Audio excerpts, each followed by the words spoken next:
차가운 11월의 바람이 대리석 묘비 사이를 스치며 메마른 소리를 냈다. 하늘은 온통 잿빛으로 물들어 있었고 금방이라도 차가운 비를 쏟아낼 듯 무겁게 가라앉아 있었다. 최고급 검은색 세단이 소리 없이 묘역 입구에 멈춰 섰고 뒷문이 열리자 잘 다려진 검은색 코트를 입은 중년의 남성이 모습을 드러냈다. 대한민국 경제계의 거물 TK그룹의 총수 강민혁 회장이었다. 그의 얼굴에는 어떤 감정도 떠오르지 않았다. 깊게 팬 미간과 굳게 담은 입술은 수많은 풍파를 겪어낸 그의 인생을 짐작하게 했지만 유독 눈빛만은 공허했다. 마치 세상의 모든 빛을 잃어버린 사람처럼 그의 눈은 아들의 이름이 새겨진 저 멀리 묘비를 향해 고정되어 있었다. 그가 걸음을 옮길 때마다 마른 나뭇잎이 발밑에서 바스락거리는 소리만이 정적을 깨뜨렸다. 비서실장인 김 비서가 말없이 한 걸음 뒤에서 그를 따랐다. 김 비서는 강 회장의 그림자나 다름없었다. 그는 회장의 기분이나 생각을 굳이 묻지 않았다. 그저 이 시간이 회장에게 얼마나 고통스러운지, 그리고 그 고통을 누구에게도 드러내고 싶어 하지 않는다는 사실을 잘 알고 있을 뿐이었다. 오늘은 강민혁의 외아들 강지훈이 세상을 떠난 지 정확히 1년째 되는 날이었다. 묘비 앞에 선 강민혁은 들고 온 순백의 국화 다발을 조심스럽게 내려놓았다. 차가운 대리석에 새겨진 사랑하는 아들 강지훈, 여기에 잠들다라는 글귀가 그의 심장을 날카롭게 파고들었다. 1년이라는 시간이 흘렀지만 아들의 부재는 조금도 무뎌지지 않았다. 오히려 시간이 흐를수록 상실의 고통은 더욱 선명해지며 그의 영혼을 잠식하고 있었다. 그는 아들의 마지막 모습을 떠올렸다. 유학을 마치고 돌아와 이제 막 경영 수업을 받기 시작하던 의욕과 총기로 가득 찼던 아들의 눈빛. 회사를 이끌어갈 후계자로서의 기대감과 아버지에 대한 존경심으로 반짝이던 그 눈빛을 그는 아직도 생생하게 기억했다. 하지만 그 모든 것은 불의의 교통사고라는 한마디로 재가 되어 사라져버렸다. 강민혁은 허리를 굽혀 묘비에 묻은 먼지를 손으로 닦아냈다. 그의 손길은 지극히 부드러웠지만 그 안에는 아들을 지켜주지 못했다는 깊은 죄책감이 서려 있었다. 대한민국 최고의 부와 권력을 가졌지만 정작 가장 소중한 아들의 목숨 하나 지켜내지 못했다는 무력감이 그의 어깨를 무겁게 짓눌렀다. 그는 차라리 하늘이 무너져 모든 것을 잃는 편이 낫다고 생각했다. 그렇게 얼마나 시간이 흘렀을까? 강민혁이 침묵 속에서 아들과의 보이지 않는 대화를 나누고 있을 때였다. 어디선가 흐느끼는 소리가 바람을 타고 들려왔다. 처음에는 환청인가 싶었다. 이른 아침 이렇게 인적이 드문 사설 묘역에 자신들 외에 또 다른 사람이 있다는 것은 드문 일이었기 때문이다. 하지만 울음소리는 점차 선명해졌다. 강민혁의 미간이 미세하게 좁혀졌다. 그는 소리가 들려오는 쪽으로 고개를 돌렸다. 그의 묘역에서 몇 걸음 떨어진 나무 그늘 아래 한 여자가 아이를 품에 안고 주저앉아 있었다. 여자는 남루한 행색이었다. 닳고 해진 외투와 거친 피부는 그녀가 겪어온 고단한 삶을 여실히 보여주고 있었다. 그녀는 아들의 묘비를 보며 애절하게 울고 있었다. 순간 강민혁의 머릿속에 수만 가지 생각이 스쳐 지나갔다. 저 여자는 누구인가? 왜 하필 내 아들의 묘 앞에서 저렇게 서럽게 울고 있는 것인가? 그의 경계심이 본능적으로 솟아올랐다. 평생을 수많은 사람들의 속셈과 의도를 파악하며 살아온 그에게 이 상황은 단순한 우연으로 보이지 않았다. 그의 슬픔은 순식간에 차가운 이성과 날카로운 의심으로 대체되었다. 그는 여자의 모습을 찬찬히 뜯어보기 시작했다. 여자의 울음에는 꾸밈이 없었다. 가슴 깊은 곳에서부터 터져나오는 듯한 절규에 가까운 통곡이었다. 하지만 강민혁의 눈에는 그것마저 계산된 연기로 보일 수 있었다. TK그룹의 후계자였던 아들의 죽음은 세간의 큰 관심사였고 이를 이용해 무언가를 얻어내려는 자들이 어디 한둘이었던가. 그는 김 비서를 향해 고갯짓을 했다. 김 비서는 즉시 회장의 의도를 파악하고 그의 곁으로 다가왔다. 강민혁은 여전히 여자에게서 시선을 떼지 않은 채 얼음장처럼 차가운 목소리로 말했다. 저 여자 누군지 알아봐. 왜 내 아들 무덤 앞에서 저러고 있는지, 원하는 게 뭔지 하나도 빠짐없이 내일 아침까지 내 책상 위에 보고서 올려놔. 김 비서는 어떤 질문도 하지 않고 그저 알겠습니다 회장님 이라고 짧게 대답했다. 그의 목소리에는 어떤 감정도 실려있지 않았다. 그것이 그의 역할이었고 지난 수십 년간 단 한 번도 어긋난 적 없는 그의 방식이었다. 회장의 명령은 곧 법이었고 그 이유를 묻는 것은 그의 영역이 아니었다. 그는 이미 머릿속으로 조사를 시작할 팀을 꾸리고 있었다. 강민혁은 더 이상 그곳에 머물고 싶지 않았다. 아들을 추모하려던 경건한 시간은 불청객의 등장으로 완전히 망가져 버렸다. 그는 여자에게 단 한 번의 눈길도 더 주지 않고 몸을 돌려 차를 향해 걸어갔다. 그의 발걸음은 이곳에 올 때보다 훨씬 더 차갑고 단호해져 있었다. 슬픔에 잠겨있던 아버지의 모습은 온데간데 없고 냉철한 기업의 총수만이 남아있었다. 채 올라타기 직전 그는 무심코 뒤를 돌아보았다. 여자는 여전히 같은 자리에서 어깨를 들썩이며 울고 있었다. 그녀의 품에 안긴 아이가 고개를 들어 이쪽을 바라보는 것 같았지만 거리가 멀어 표정까지는 보이지 않았다. 강민혁은 잠시 그 모습을 응시하다가 이내 차가운 표정으로 차에 올라탔다. 문이 닫히고 세단은 미끄러지듯 묘역을 빠져나갔다. 차 안에서 강민혁은 창밖으로 빠르게 스쳐 지나가는 풍경을 보며 생각에 잠겼다. 그의 머릿속은 온통 그 여자에 대한 생각으로 가득 찼다. 단순한 사기꾼일까? 아니면 아들이 살아생전 잠시 만났던 여자 중 한 명일까? 아들은 반듯하고 착실했지만 그가 모르는 사생활이 있었을지도 모른다. 어떤 경우든 그냥 넘어갈 수는 없는 일이었다. 그는 아들의 명예에 흠집이 가는 것을 용납할 수 없었다. 만약 여자가 돈을 노리고 접근한 것이라면 적당한 금액으로 입을 막아야 할 것이다. 하지만 만약 그보다 더 복잡한 무언가가 얽혀 있다면 문제는 달라진다. 그는 자신의 제국인 TK그룹을 지키기 위해서라면 어떤 수단과 방법도 가리지 않을 준비가 되어 있었다. 그것이 아들을 잃은 아버지가 할 수 있는 유일한 일이라고 믿었다. 사무실로 돌아온 강민혁은 평소와 다름없이 업무에 몰두했다. 수많은 서류에 사인을 하고 화상으로 해외 지사장들과 회의를 진행했다. 그의 모습에서는 아들의 기일을 맞은 아버지의 슬픔을 찾아볼 수 없었다. 직원들은 그의 냉철함과 카리스마에 압도당하며 일사불란하게 움직였다. 아무도 감히 그의 심기를 건드리지 못했다. 하지만 그의 내면은 고요한 폭풍전야와 같았다. 업무에 집중하는 동안에도 묘지에서 보았던 여자의 흐느낌과 아이의 모습이 머릿속을 떠나지 않았다. 그 통곡은 정말 연기였을까? 만약 진심이었다면 무엇이 그녀를 그토록 슬프게 한 것일까? 그는 자신도 모르게 자꾸만 그 장면을 되새기고 있었다. 혼란스러운 감정이 그의 철옹성 같던 마음에 미세한 균열을 만들고 있었다. 밤이 깊어졌다. 거대한 도시의 불빛이 통유리창 너머로 아득하게 펼쳐져 있었다. 강민혁은 홀로 집무실에 남아 위스키 잔을 기울였다. 독한 술이 목을 타고 넘어갔지만 마음속의 공허함은 채워지지 않았다. 그는 책상 위에 놓인 아들의 사진을 바라보았다.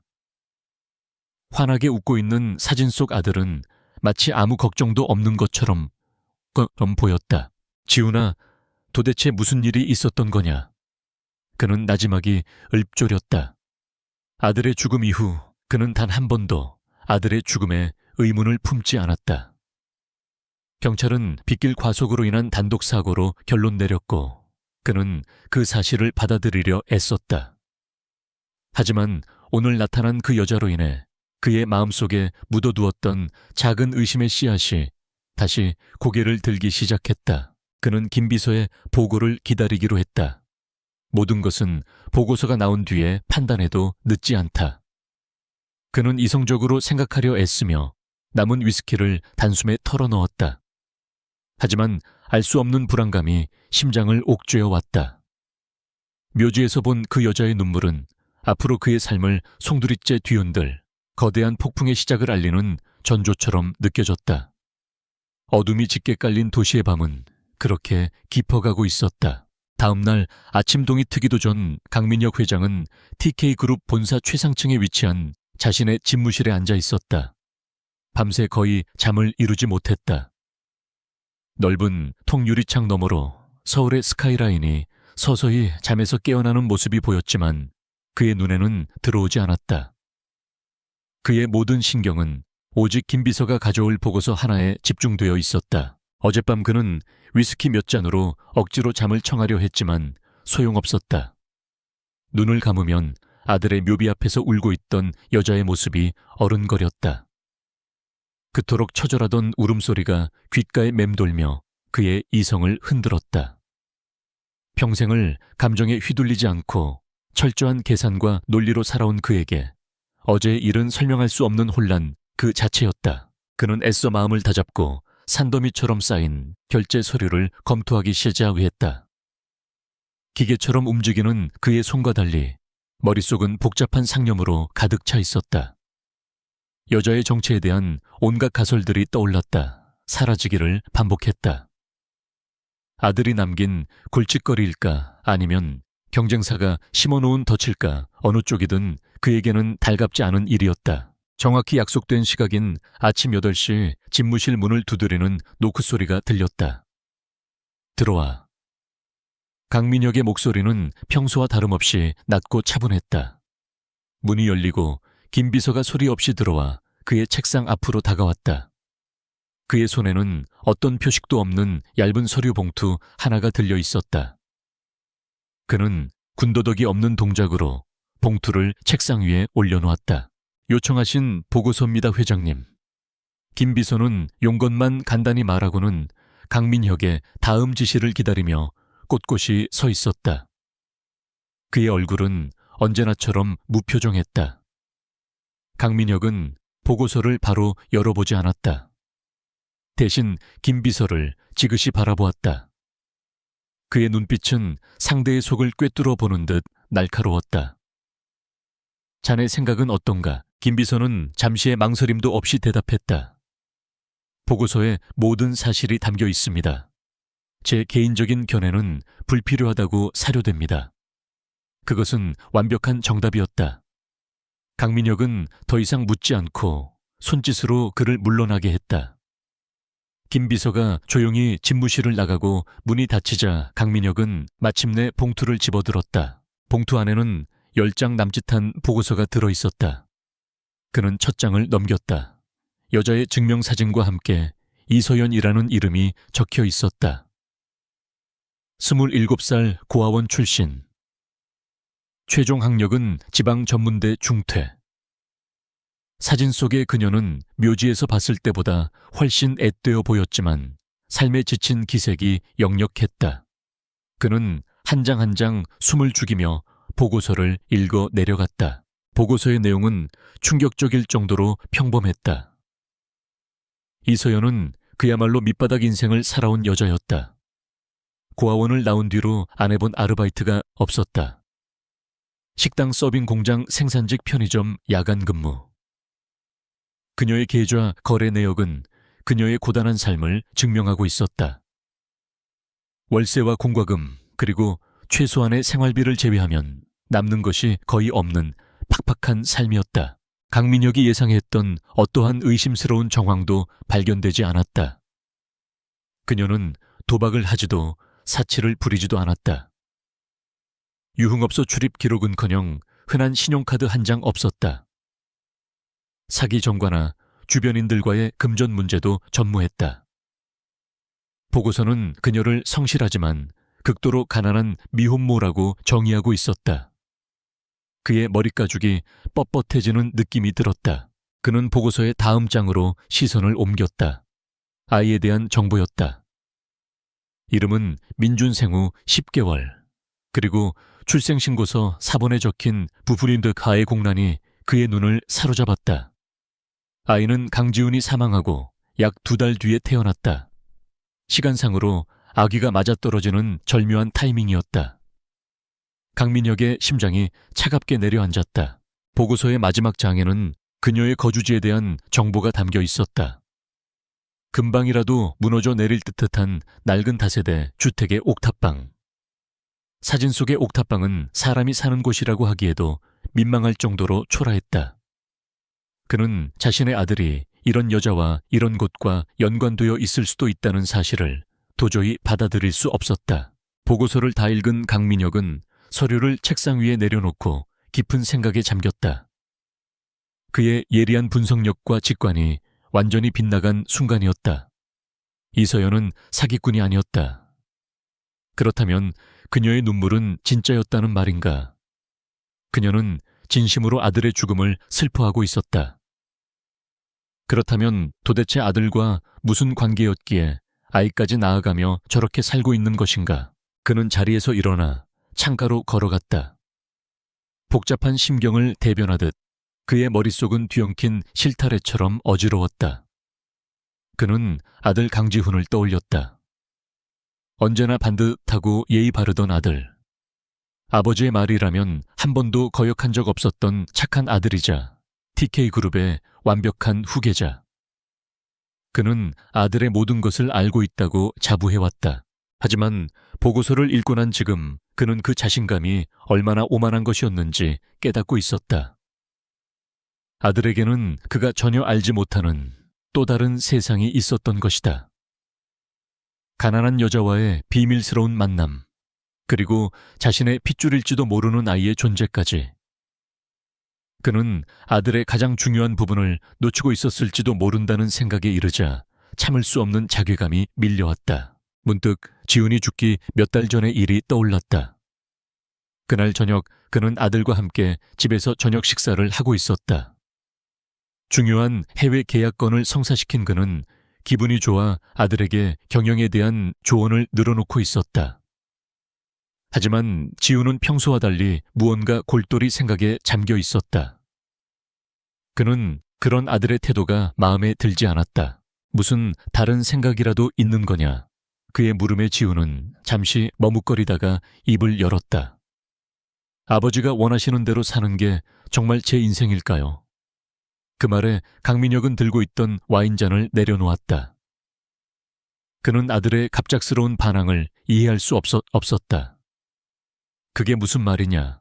너는 태어날 때부터 TK의 후계자였다. 그게 내 운명이다. 야. 지훈은 고개를 숙인 채 조용히 말했다. 가끔은 그냥 평범하게 살고 싶다는 생각을 해요. 사랑하는 사람이랑 작은 집에서.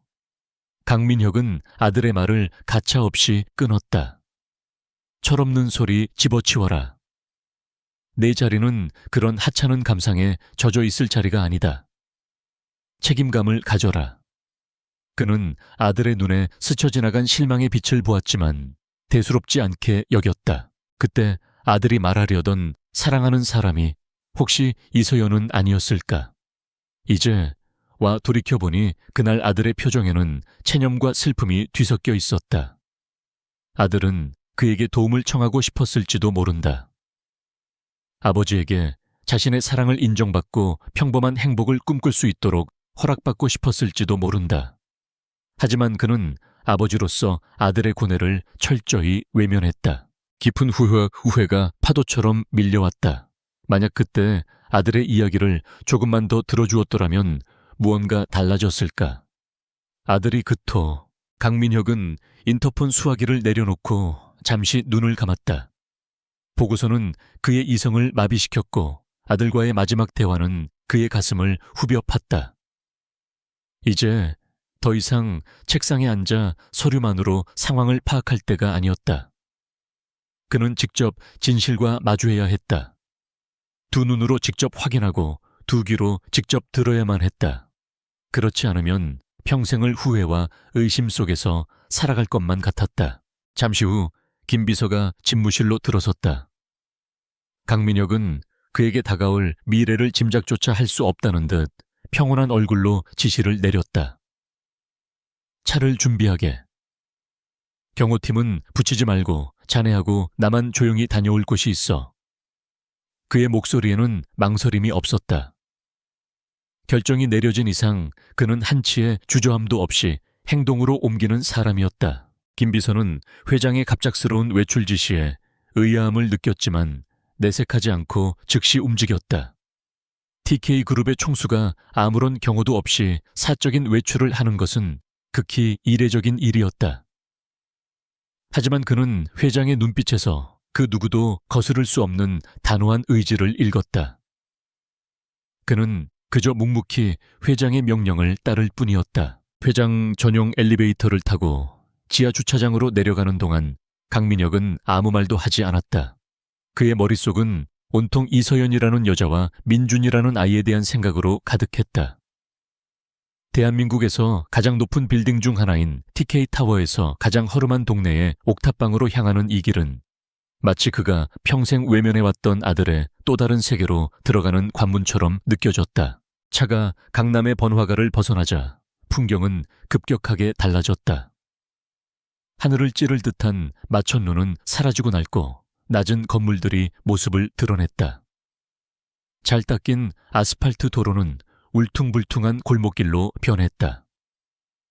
강민혁은 차창 밖으로 스쳐 지나가는 낯선 풍경을 보며 착잡한 심정에 빠졌다. 자신의 아들이 이토록 다른 세상에서 숨쉬고 있었다는 것을 그는 까맣게 모르고 있었다. 마침내 차가 보고서에 적힌 주소지 근처에 멈춰 섰다. 차가 더 이상 들어갈 수 없는 좁은 골목이었다. 강민혁이 차에서 내리자 퀴퀴한 냄새와 소음이 그를 덮쳤다. 그는 잠시 미간을 찌푸렸지만 이내 아무렇지 않은 듯 걸음을 옮겼다. 김비서가 앞장서서 길을 안내했고 그는 말없이 그 뒤를 따랐다.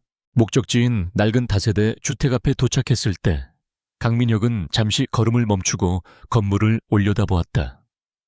당장이라도 무너져 내릴 듯 위태로운 건물이었다. 그는 평생 이런 곳에 발을 들여놓은 적이 없었다. 그는 가파르고 어두운 계단을 오르기 시작했다. 한 걸음 한 걸음 옮길 때마다 아들에 대한 미안함과 정체를 알 수 없는 분노가 뒤섞여 심장을 무겁게 짓눌렀다. 옥상으로 향하는 마지막 계단을 오르자 낡은 초록색 철문이 나타났다. 김비서가 문을 두드렸다. 안에서는 아무런 대답이 없었다. 김비서가 다시 한번 문을 두드리자 안에서 작은 인기척이 들리더니 문이 아주 조심스럽게 열렸다. 문틈으로 이서연이 경계심 가득한 얼굴로 밖을 내다보았다. 그녀는 잘 차려입은 김비서를 보고 잔뜩 겁을 먹은 표정이었다. 그 순간 김비서의 어깨너머로 강민혁의 모습이 드러났다. 이서연은 강민혁의 얼굴을 보자마자 숨을 헉 들이마셨다. 그녀의 눈이 공포로 크게 뜨였다. 묘지에서 멀리서 보았던 바로 그 남자였다. TK그룹의 회장 강지훈의 아버지. 그녀는 본능적으로 문을 닫으려고 했지만 강민혁의 발이 문틈을 막아선 뒤였다. 잠깐 얘기 좀 합시다. 강민혁의 목소리는 낮고 위압적이었다. 이서연은 새하얗게 질린 얼굴로 뒷걸음질 쳤다. 그녀의 등 뒤로 집안의 모습이 보였다.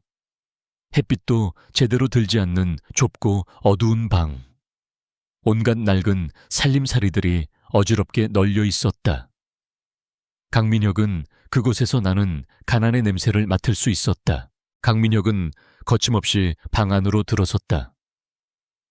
이서연은 아이를 품에 꼭 끌어안은 채 구석으로 몰린 쥐처럼 그를 바라보았다. 아이는 낯선 사람의 등장에 놀랐는지 울음을 터뜨리기 시작했다. 강민혁의 시선이 아이에게로 향했다. 보고서의 사진으로만 보았던 아이였다. 그는 자신도 모르게 아이의 얼굴을 유심히 살폈다. 아이는 아들의 어릴 적 모습과 놀랍도록 닮아 있었다. 통통한 볼과 짙은 눈썹 그리고 굳게 담은 인매까지. 강민혁은 심장이 쿵하고 내려앉는 것을 느꼈다. 유전자 검사 따위는 필요 없었다. 그의 핏줄임을, 그의 손자임을 본능적으로 알 수 있었다. 그의 마음속에서 단단하게 버티고 있던 이성의 벽이 무너져 내리기 시작했다. 그는 애써 감정을 추스르고 이서연에게 물었다. 그의 목소리는 이전보다 조금 누그러져 있었다. 어떻게 된 일인지 설명해 줬으면 좋겠군. 내 아들과는 무슨 관계였지? 이서연은 입술을 달싹였지만 두려움 때문에 아무 말도 하지 못했다. 그녀는 그저 고개를 숙인 채 아이를 더 세게 껴안을 뿐이었다. 강민혁은 답답함을 느꼈지만 그녀를 다그치지 않았다. 대신 그는 지갑에서 수표책을 꺼내려 했다. 어쩌면 돈이 필요한 것일지도 모른다고 생각했다. 하지만 그 순간 이서연이 고개를 들었다. 그녀의 눈에는 눈물이 가득 고여 있었다. 돈 때문에 온 거 아니에요. 아무것도 필요 없어요. 제발, 그냥 저희를 내버려 두세요. 그녀의 목소리는 떨리고 있었지만 그 안에는 단호한 거절의 의사가 담겨 있었다. 강민혁은 잠시 할 말을 잃었다. 그가 평생 사람을 다뤄온 방식이 처음으로 통하지 않는 순간이었다. 그는 잠시 침묵하다가 전혀 다른 질문을 던졌다. 왜 내 아들 묘에 온 거지 무엇 때문에 그렇게 서럽게 울었던 건가? 그 질문에 이서연의 감정을 억누르던 둑이 마침내 무너져 내렸다. 그녀의 눈에서 뜨거운 눈물이 쉴 새 없이 흘러내렸다. 그 사람이 지훈 씨가 너무 보고 싶어서요. 억울하게 죽은 그 사람이 너무 불쌍해서. 그래서 갔어요. 그녀의 흐느낌 섞인 목소리가 좁은 방을 가득 메웠다. 그리고 그녀의 입에서 나온 다음 말은 강민혁의 머리를 망치로 내리치는 듯한 충격을 주었다. 지훈 씨, 사고로 죽은 게 아니에요. 살해당했어요. 순간 방 안의 모든 소리가 멈춘 듯 했다. 강민혁은 자신이 무엇을 들었는지 이해할 수 없었다. 그의 귀가 멀어버린 것 같았다. 그는 이서연을 멍하니 바라보았다. 그녀는 울면서도 똑바로 그의 눈을 보며 다시 한번 말했다. 그 사람들은 사고로 위장했지만 분명히 살해당한 거예요. 저 때문에, 저와 우리 민준이 때문에 죽은 거예요. 강민혁의 온몸에서 피가 빠져나가는 느낌이었다. 아들이 사고로 죽은 것이 아니라고 살해당했다고 그의 세상이 두 번째로 무너져 내리고 있었다. 그의 슬픔은 순식간에 차가운 분노로 변했다. 그게 무슨 소리야? 누가 왜 내 아들을... 똑똑히 말해. 그의 목소리가 걷잡을 수 없이 높아졌다. 이서연은 그의 분노에 질려 몸을 떨면서도 어렵게 입을 열었다. 지훈 씨가 회사 내부의 비리를 알아냈어요. 엄청난 규모의 비자금이었어요. 그걸 세상에 알리려고 했어요. 그녀의 말은 강민혁의 심장을 찔렀다. TK그룹 내부의 비리. 그렇다면 범인은 회사 내부에 있다는 말이었다. 한편 같은 시각 TK그룹 본사에서는 부회장 최진석이 긴급 임원회의를 주재하고 있었다. 최진석은 날카로운 눈매와 자신감 넘치는 태도를 지닌 야심가였다. 그는 강민혁 회장의 절대적인 신임 아래 사실상 그룹의 모든 실무를 총괄하고 있었다. 그의 카리스마 넘치는 연설에 회의실의 모든 임원들이 숨을 죽이고 집중하고 있었다. 회의가 끝난 후 최진석은 자신의 집무실로 돌아왔다. 그의 비서가 조용히 다가와 보고했다. 부회장님, 방금 들어온 보고입니다. 강 회장님께서 김 비서실장만 대동하고 개인적으로 물레동의 한 다세대 주택을 방문하셨다고 합니다. 최진석은 서류를 검토하던 눈을 들어 비서를 쳐다보았다. 그의 표정은 평온했지만 눈빛은 순간 차갑게 변했다. 물레동 회장님께서 그런 곳에 가실 이유가 없지 않나. 누구를 만나러 간 거지? 그의 질문에 비서는 즉시 대답했다. 이서연이라는 여자입니다. 현재 신원 조회를 하고 있습니다만 특별한 점은 없는 것으로 보입니다. 최진석은 턱을 쓰다듬으며 생각에 잠겼다. 강민혁 회장은 철저하게 계획된 동선으로만 움직이는 사람이었다. 그의 갑작스러운 일탈은 분명 무언가 이유가 있었다. 그는 비서에게 손짓으로 나가보라는 신호를 보냈다. 혼자 남은 최진석은 자리에서 일어나 창가로 다가갔다. 그의 머릿속에서 경고등이 울리고 있었다. 강지훈이 죽은 지 1년. 모든 것이 완벽하게 처리되었다고 생각했다. 하지만 늙은 회장이 갑자기 움직이기 시작했다. 그것도 강지훈과 관련되었을지 모를 여자를 만나기 위해. 그는 책상 위에 전화기 버튼 하나를 눌렀다. 나다.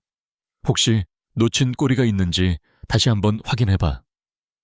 강지훈 그놈 주변에 여자 문제가 있었는지 샅샅이 뒤져. 그리고 강 회장님 동향을 주시해. 아주 사소한 거라도 놓치지 말고 전부 보고하도록. 전화를 끄는 최진석의 얼굴에 차가운 미소가 떠올랐다. 그는 창밖을 내다보며 나지막이 읊조렸다. 강민혁, 이제 와서 뭘 어쩌시려고. 이미 다 끝난 일인데. 그의 눈빛이 뱀처럼 번뜩였다. 그는 자신이 쌓아 올린 성이 작은 균열 하나로 무너지는 것을 용납할 수 없었다. 이서연의 입에서 터져 나온 살해라는 단어는 강민혁의 뇌리를 강타했다. 그의 머릿속이 새하얗게 비워졌다. 잠시 동안 그는 아무런 생각도 아무런 감정도 느낄 수 없었다. 오직 이명처럼 윙윙거리는 소리만이 귓가를 맴돌았다. 그가 평생을 바쳐 쌓아 올린 이성의 성벽이 아들의 죽음이 사고가 아니었다는 한마디에 속절없이 무너져 내렸다. 그는 간신히 정신을 차리고 이소연을 붙잡을 듯이 다그쳤다. 자세히 말해봐. 그게 무슨 소리야? 누가 왜 내 아들을 죽였다는 거지? 그의 목소리는 분노와 절망이 뒤섞여 심하게 떨리고 있었다. 이소연은 그의 흉흉한 기세에 겁을 먹었지만 여기서 물러설 수 없다고 생각했다. 이것이 자신과 아이 그리고 억울하게 죽은 지훈을 위해 할 수 있는 유일한 일이었다. 그녀는 떨리는 목소리로 자신이 알고 있는 모든 것을 털어놓기 시작했다. 지훈이 죽기 몇 주 전부터 무언가에 심하게 쫓기는 듯 보였다는 것. 회사 내부에 아주 깊고 어두운 비밀이 있으며 그것을 밝히려다가는 자신마저 위험해질 수 있다는 말을 했다는 것까지. 그녀는 지훈이 구체적으로 누구를 의심하는지는 말해주지 않았다고 했다. 다만 아주 높은 사람이라는 것만 암시했을 뿐이었다. 이야기를 듣는 내내 강민혁의 얼굴은 돌처럼 굳어 있었다. 아들은 혼자서 거대한 적과 싸우고 있었다. 하지만 아비인 그는 아무것도 모른 채 아들에게 회사를 물려줄 생각에만 잠겨 있었다. 그는 아들의 고통과 두려움을 전혀 눈치채지 못했다. 무력감과 죄책감이 다시 한번 그의 심장을 짓눌렀다. 그는 주먹을 너무 세게 쥔 나머지 손톱이 손바닥을 파고드는 것도 느끼지 못했다. 그때 이소연이 무언가 결심한 듯 자리에서 일어났다. 그녀는 방 한구석에 있는 낡은 장롱으로 다가가 옷가지들을 헤치고 장롱 맨 아래쪽에 헐거워진 바닥 판자를 들어 올렸다. 그리고 그 안에서 작은 손수건에 감싸인 무언가를 꺼내 들었다. 그녀는 그것을 소중하게 들고 강민혁에게 다가와 그의 손에 쥐어주었다. 그것은 작은 USB 메모리 스틱이었다. 아주 낡고 값싼 모델이었다. 강민혁은 이것이 무엇인지 몰라 의아한 눈으로 그녀를 쳐다보았다. 이서연은 눈물을 삼키며 말했다. 지훈 씨가 남긴 거예요. 만약 자기에게 무슨 일이 생기면 이걸 가지고 최대한 멀리 도망가라고 했어요. 세상 누구도 믿지 말고 특히 회사 사람들은 절대 믿으면 안 된다고요. 이건 지훈 씨의 보험이었어요. 강민혁은 손안에 USB를 내려다보았다. 작고 가벼운 플라스틱 조각이었지만 그 무게는 청은망은처럼 느껴졌다. 이것이 아들이 목숨과 맞바꾼 증거였다. 아들의 마지막 흔적이자 아들이 남긴 복수의 칼날이었다. 그는 USB를 부서져라 꽉 쥐었다. 그의 눈에 이성이 돌아오기 시작했다. 슬픔과 분노는 이제 차가운 결단력으로 바뀌고 있었다. 그는 즉시 상황을 판단했다. 이서연이 진실을 말한 순간부터 그녀와 아이는 더 이상 안전하지 않았다. 범인들은 자신들의 비밀을 알고 있는 또 다른 증인의 존재를 알게 되면 무슨 수를 써서라도 그녀를 제거하려 할 것이다. 그는 단호한 목소리로 이서연에게 명령했다. 지금 당장 여기서 나가야 해. 필요한 것만 최소한으로 챙겨. 나와 같이 가야겠어. 이서연은 그의 갑작스러운 말에 놀라 그를 쳐다보았다. 그녀의 눈에는 여전히 경계심이 서려 있었다.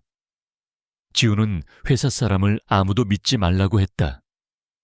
그의 아버지라고 해서 예외일 수는 없었다. 강민혁은 그녀의 불신을 읽었다. 그는 잠시 망설이다가 처음으로 아버지의 얼굴을 하고 말했다. 나는 내 아들을 죽인 놈들을 내 손으로 찾아낼 걸세. 그러려면 자네와 내 손자의 도움이 필요해. 내가 반드시 지켜주겠네. 그의 목소리에는 어떤 거짓도 섞여 있지 않았다. 아들을 잃은 아버지의 처절한 진심이 담겨 있었다. 이서연은 그 눈빛을 보고 마침내 마음을 정했다. 그녀는 고개를 끄덕였다. 강민혁은 즉시 밖에서 대기하고 있던 김 비서에게 전화를 걸었다. 그의 지시는 짧고 명료했다. 평창동 게스트하우스를 준비하게. 외부인은 물론 내부 직원 접근도 통제해. 모든 기록은 남기지 말고. 김 비서는 회장의 목소리에 담긴 심상치 않은 기운을 감지했지만 아무것도 묻지 않고 즉시 지시를 이행했다. 이서연은 황급히 아이에게 필요한 기저귀와 분유 몇 가지만 챙겼다. 그녀가 이 작은 옥탑방을 떠나는 데는 5분도 채 걸리지 않았다.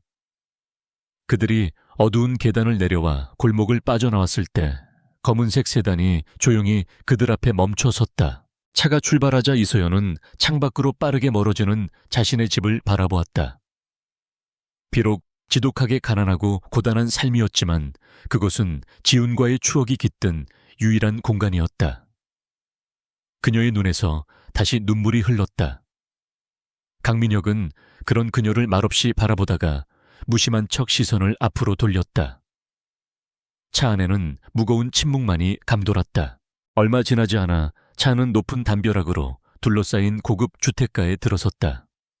그 중에서도 가장 안쪽에 위치한 현대적인 디자인의 저택 앞에 차가 멈췄다. TK그룹이 VVIP를 접대하기 위해 사용하는 비밀스러운 공간이었다. 이서연은 거대한 저택의 모습에 압도당했다. 그녀가 살던 옥탑방과는 완전히 다른 세상이었다. 강민혁은 이서연과 아이를 안으로 안내했다.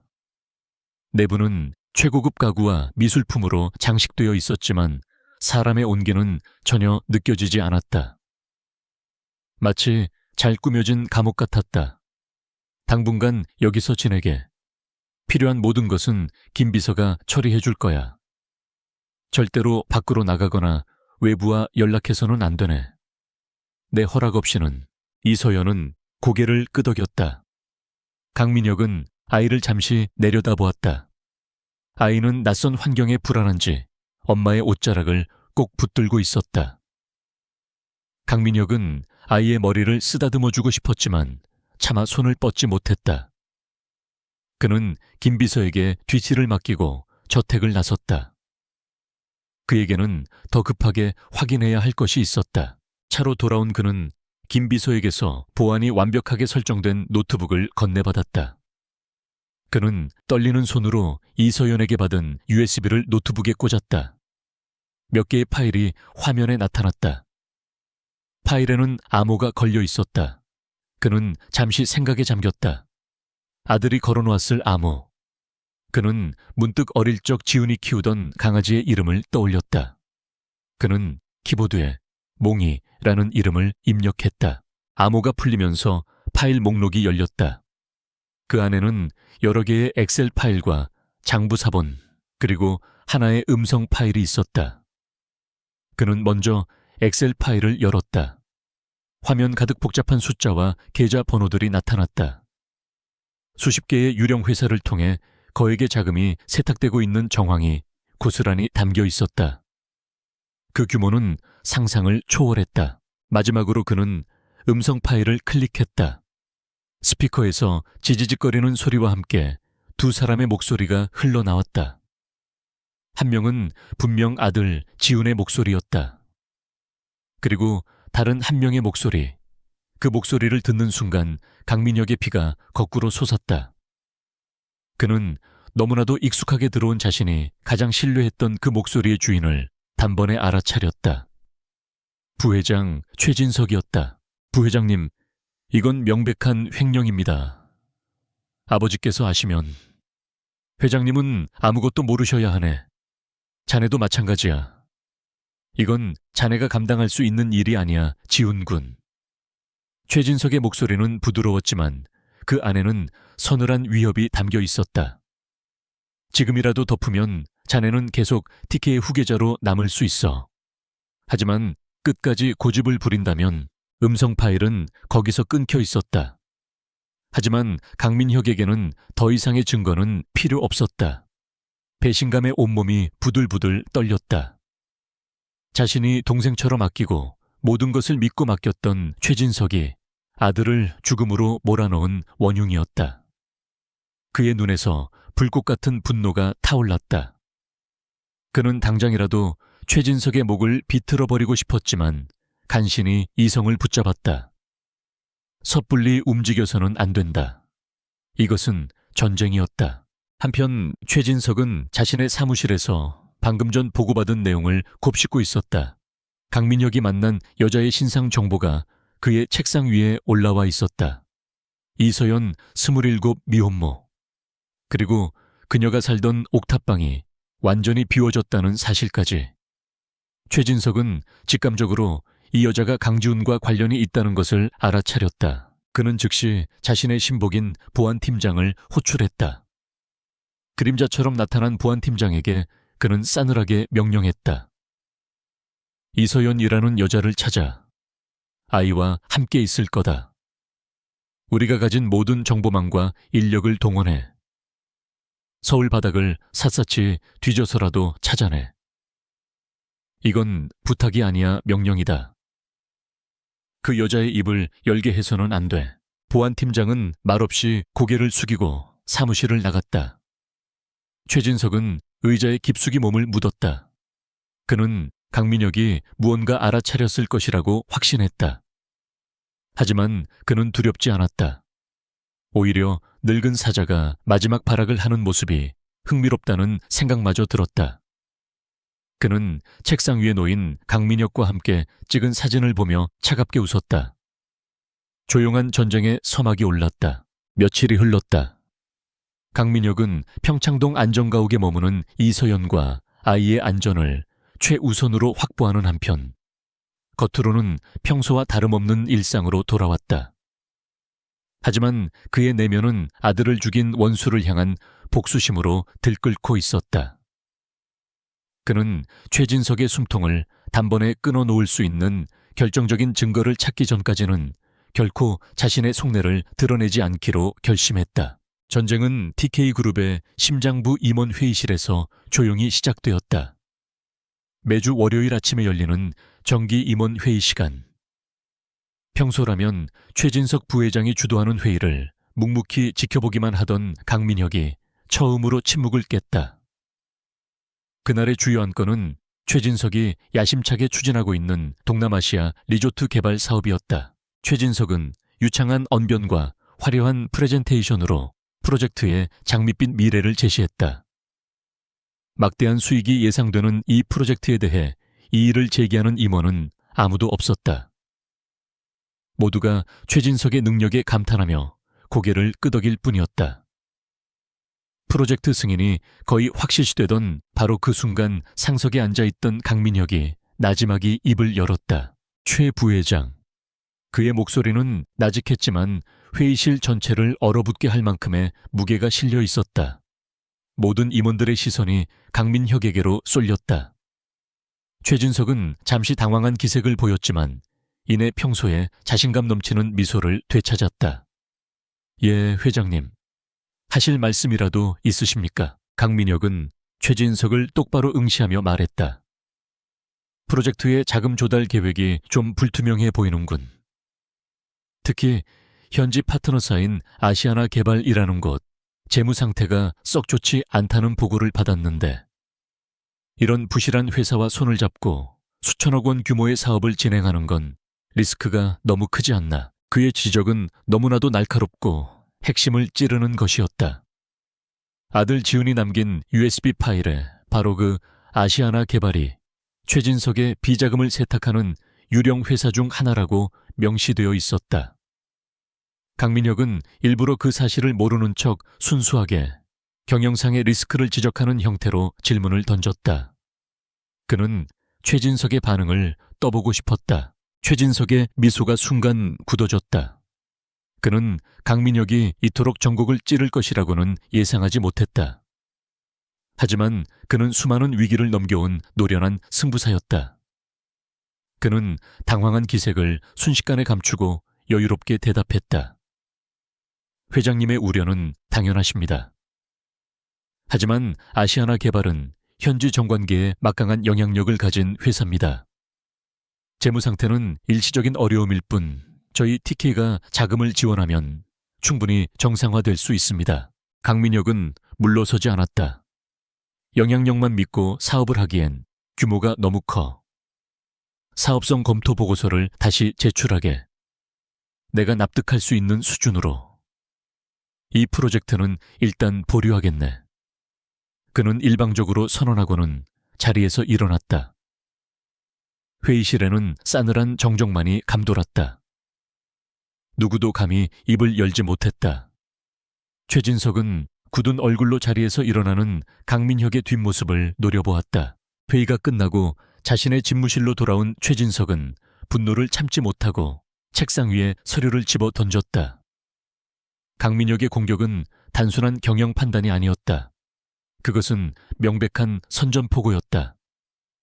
그는 강민혁이 무언가 알고 있다는 것을 확신했다. 그리고 그 정보의 출처가 이서연이라는 여자라는 것도 짐작할 수 있었다. 강지훈이 죽기 전에 무언가를 남겼고 그것이 이제 늙은 사자의 손에 들어간 것이다. 멍청한 강지훈. 죽어서까지 내 발목을 잡는군. 그는 이를 갈았다.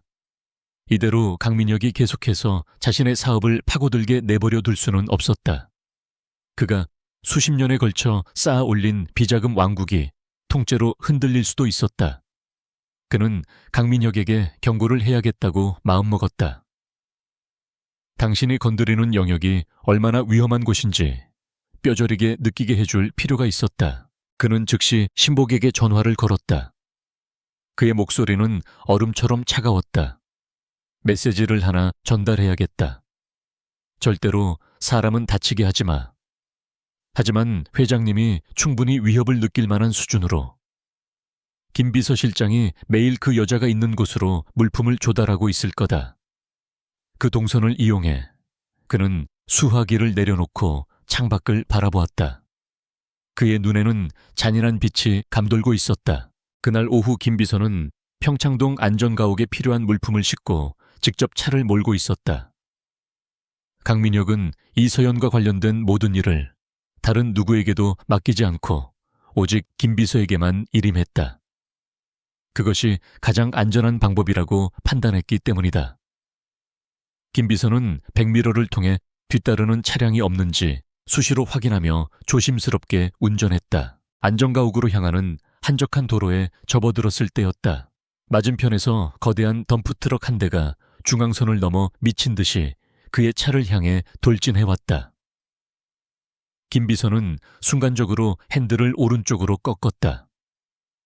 끼익하는 날카로운 마찰음과 함께 차가 도로 옆 가드레일을 들이받고 멈춰 섰다. 덤프트럭은 그를 스쳐 지나가며 경적을 한번 울리고는 그대로 사라져버렸다. 김 비서는 거친 숨을 몰아쉬며 핸들을 잡았다. 명백한 고의였다. 트럭 운전사는 그를 죽이려던 것이 아니었다. 단지 위협하고 경고하려던 것이었다. 그의 등줄기에서 식은땀이 흘러내렸다. 그는 즉시 강민혁에게 전화를 걸어 상황을 보고했다. 사고를 위장한 경고인 것 같습니다. 상대가 우리의 움직임을 파악하고 있습니다. 보고를 받은 강민혁의 얼굴은 굳어졌다. 최진석의 방역이 생각보다 빨랐다. 그는 김 비서의 안전을 확인한 뒤 이서연이 있는 안전가옥의 보안을 최고 수준으로 강화하라고 지시했다. 최진석의 경고는 명확했다. 이서연의 존재를 알고 있으며 언제든지 그녀와 주변 사람들을 해칠 수 있다는 무언의 협박이야. 무언의 협박이었다. 이 사건은 강민혁의 분노에 기름을 부었다. 하지만 동시에 그를 더욱 냉정하게 만들었다. 최진석은 자신이 생각했던 것보다 훨씬 더 치밀하고 잔인한 인간이었다. 어설픈 공격은 오히려 역효과만 불러일으킬 뿐이었다. 그를 무너뜨리기 위해서는 그의 제국을 뿌리부터 뒤흔들 수 있는 완벽한 증거와 계획이 필요했다. 지훈이가 남긴 USB만으로는 부족했다. 안전가옥에 머물던 이서연도 이 소식을 전해 듣고 공포에 떨었다. 그녀는 자신이 강민혁의 곁으로 온 것이 과연 옳은 선택이었는지 회의감이 들었다. 거대한 악의 실체 앞에서 그녀는 한없이 나약한 존재였다. 그녀는 밤새 아이를 끌어안고 잠을 이루지 못했다. 그녀가 기댈 곳은 이제 강민혁밖에 없었다. 강민혁은 그날 밤 집무실에서 홀로 아들이 남긴 USB를 다시 열어보았다. 최진석과의 짧은 대화, 그리고 수많은 비자금 계좌 목록. 이것들은 강력한 증거였지만 최진석이 교묘하게 법망을 빠져나갈 여지를 줄 수도 있었다. 그를 완전히 매장시키기 위해서는 그의 자금 흐름 전체를 파악하고 그 돈이 최종적으로 어디로 흘러 들어가는지를 밝혀내야만 했다. 그는 이 싸움이 더 이상 TK그룹 내부에서만 해결할 수 있는 문제가 아님을 깨달았다. 최진석의 비자금 규모는 이미 회사 차원을 넘어 정관계 로비 자금으로까지 연결되어 있을 가능성이 높았다. 혼자서는 싸울 수 없었다. 그에게는 믿을 수 있는 조력자, 각 분야 최고의 전문가들로 구성된 그만의 팀이 필요했다. 그는 수첩을 꺼내 몇몇 사람의 이름을 적어 내려가기 시작했다. 첫 번째 이름은 검찰 특수부에서 저승사자로 불리다가 권력의 압력에 밀려 변호사로 개업한 옛 후배였다. 두 번째 이름은 대한민국 최고의 화이트 해커이자 보안 전문가였다. 그는 더 이상 TK그룹의 회장이 아니었다. 그는 아들의 복수를 위해 거대한 악과 싸우기 위해 자신만의 비밀 조직을 결성하는 전략가로 변모하고 있었다. 조용한 전쟁은 이제 막다른 골목에서의 전면전으로 치닫고 있었다. 최진석의 경고는 강민혁의 심장에 복수의 불을 더욱 거세게 지폈다. 그는 더 이상 주저할 시간이 없다고 판단했다. 최진석이라는 거대한 악을 무너뜨리기 위해서는 그의 손발이 되어줄 강력한 아군이 필요했다. 그는 자신의 서재 깊숙한 곳, 외부와는 완벽하게 차단된 비밀 공간에서 앞으로의 계획을 구상하기 시작했다. 이곳은 그가 TK그룹을 처음 인수했을 때부터 가장 중요한 전략을 세우던 심장부와 같은 곳이었다. 그의 머릿속에 가장 먼저 떠오른 인물은 박태수 변호사였다. 한때 검찰 특수부에서 재계의 저승사자로 불리던 전설적인 검사. 그는 살아있는 권력을 상대로 칼을 휘두르다 조직의 배신으로 옷을 벗어야만 했다. 강민혁은 과거 박태수가 한 대기업의 비자금 사건을 수사할 때 그와 몇 번 대립하면서도 그의 굽힐 줄 모르는 정의감을 높이 평가했었다. 강민혁은 비상 연락망으로만 사용하던 보안폰을 꺼내 박태수에게 직접 전화를 걸었다. 서초동의 작은 변호사 사무실에서 무료 법률 상담을 해주고 있던 박태수는 발신자 번호가 뜨지 않는 전화에 잠시 미간을 찌푸렸다. 그는 의뢰인에게 양해를 구하고 조용한 곳으로 자리를 옮겨 전화를 받았다. 수화기 너머로 십수년 만에 듣는 낯선 듯 익숙한 목소리가 들려왔다. 오랜만이군, 박 변호사. 나 강민혁이네. 박태수는 잠시 놀랐지만 이내 특유의 냉소적인 말투로 응수했다. TK그룹 회장님께서 이 누추한 곳에 어쩐 일이십니까? 세무조사라도 대신 막아달라는 부탁은 사양하겠습니다만. 그의 목소리에는 대기업 총수에 대한 뿌리 깊은 불신이 담겨 있었다. 강민혁은 그의 가시 돋친 말을 개의치 않고 본론을 꺼냈다. 자네의 그 날카로운 칼이 필요한 일이 생겼네. 돈 때문이 아니야. 정의를 위한 일이지. 그리고 한 아버지의 복수를 위한 일이기도 하고. 복수라는 단어에 박태수의 눈빛이 미세하게 흔들렸다. 그는 강민혁의 아들이 1년 전에 죽었다는 사실을 기억해냈다. 그날 밤 박태수는 강민혁의 자택으로 비밀리에 초대되었다. 거대한 성체와 같은 저택 고풍스러운 서재 안에서 두 사람은 마주 앉았다. 강민혁은 군더더기 없이 모든 사실을 털어놓았다. 아들의 죽음이 사고가 아닌 살인이라는 것 그 배후에 최진석 부회장이 있다는 것, 그리고 아들이 남긴 USB의 존재까지. 그는 박태수를 떠보지 않았다. 자신의 모든 패를 보여주는 전공법을 택했다. 박태수는 묵묵히 그의 이야기를 들었다. 강민혁이 내민 USB 안의 자료들을 검토하는 그의 눈빛은 순식간에 과거 저승사자 시절의 날카로움을 되찾았다. 유령 회사의 목록과 자금 흐름도를 보며 그는 혀를 내둘렀다. 최진석, 보통 배짱이 아니군. 이 정도 규모면 이미 회사 차원을 넘어 거대한 범죄 카르텔이야. 하지만 그는 선뜻 제안을 수락하지 않았다. 그는 과거의 실패로 인해 깊은 무력감에 빠져 있었다. 회장님, 저는 이제 힘없는 변호사일 뿐입니다. 거대한 권력과 맞서 싸우다 모든 걸 잃었습니다. 제가 뭘 할 수 있겠습니까? 강민혁은 그의 눈을 똑바로 바라보며 말했다. 나는 힘이 있네. 자네가 휘두를 칼을 갈아주고 그 칼이 부러지지 않도록 방패가 되어줄 힘이. 나는 아들을 죽인 원수에게 법의 심판을 받게 하고 싶네. 자네의 그 정의감 아직 녹슬지 않았을 거라 믿네. 강민혁의 진심 어린 눈빛 앞에서 박태수는 오랫동안 잊고 지냈던 뜨거운 무언가가 가슴속에서 다시 타오르는 것을 느꼈다. 그는 더 이상 외면할 수 없었다. 이것은 그가 검사로서 끝내지 못했던 마지막 싸움의 연장선이었다. 그는 마침내 고개를 끄덕였다. 좋습니다. 회장님의 칼이 되어드리겠습니다. 대신 조건이 있습니다. 이 사건에 관한 모든 권한을 저에게 위임해 주십시오. 그리고 법이 허용하는 테두리를 넘어서야 할 때도 있을 겁니다. 강민혁은 망설임 없이 대답했다. 내 아들을 위한 복수라면 지옥까지라도 갈 준비가 되어 있네. 이렇게 TK그룹의 회장과 과거의 전설적인 검사는 누구도 예상치 못한 동맹을 맺었다. 그들의 첫 번째 과제는 최진석의 디지털 제국을 무너뜨릴 또 다른 조력자를 찾는 것이었다. 박태수는 디지털 증거를 확보하기 위해 최고의 화이트 해커가 필요하다고 조언했다. 강민혁의 머릿속에 한 명의 인물이 떠올랐다. 코드네임 명왕 하데스. 성별도 나이도 실체도 알려지지 않은 채 언더그라운드에서 전설로 불리는 천재 해커였다. 몇 년 전 TK그룹의 보안 시스템이 명왕에게 농락당하며 뚫린 적이 있었다.